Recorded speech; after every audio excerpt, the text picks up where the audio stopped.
My father worked for the U.S. government as a civil engineer in Korea, where my sister and I were born.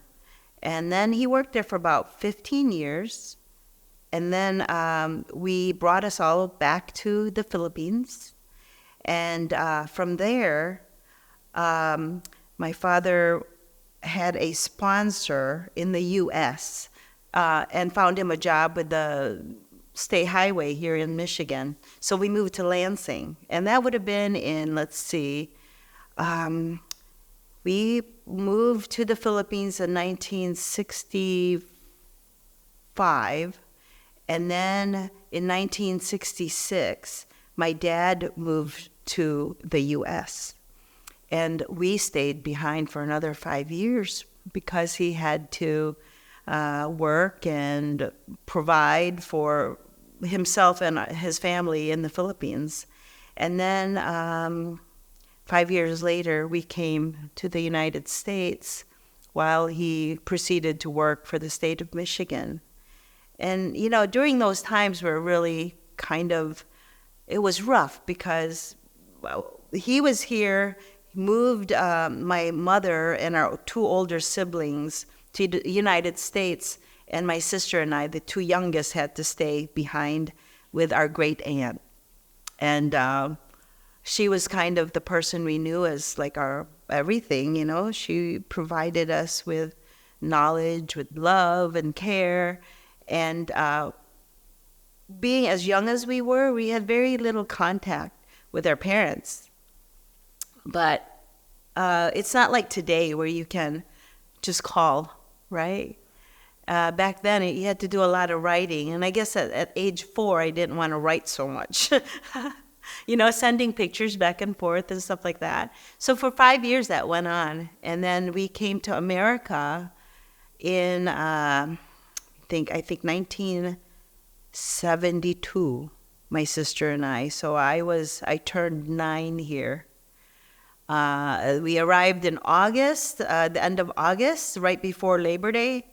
And then after Labor Day, we started school here.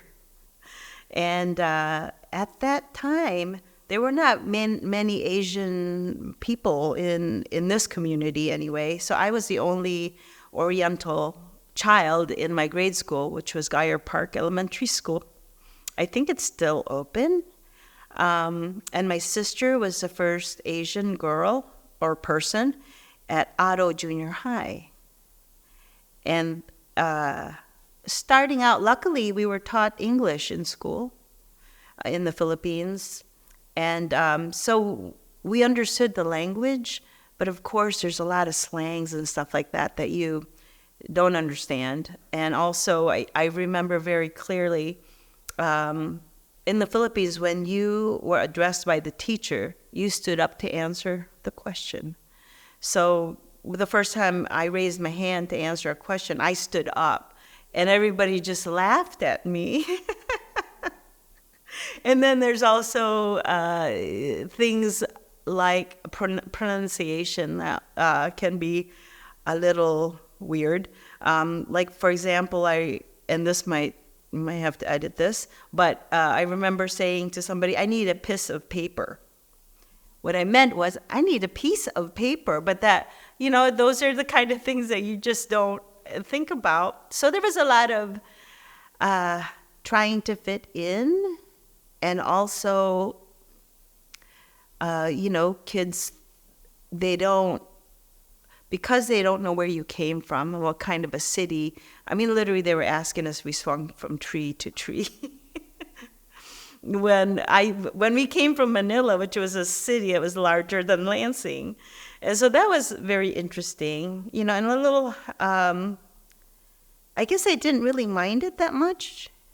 You know, I didn't really have a lot of trouble, I guess, fitting in a way.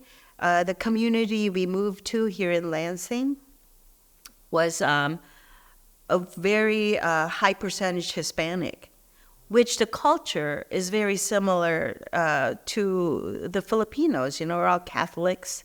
We all have similar names, you know, we sort of looked alike.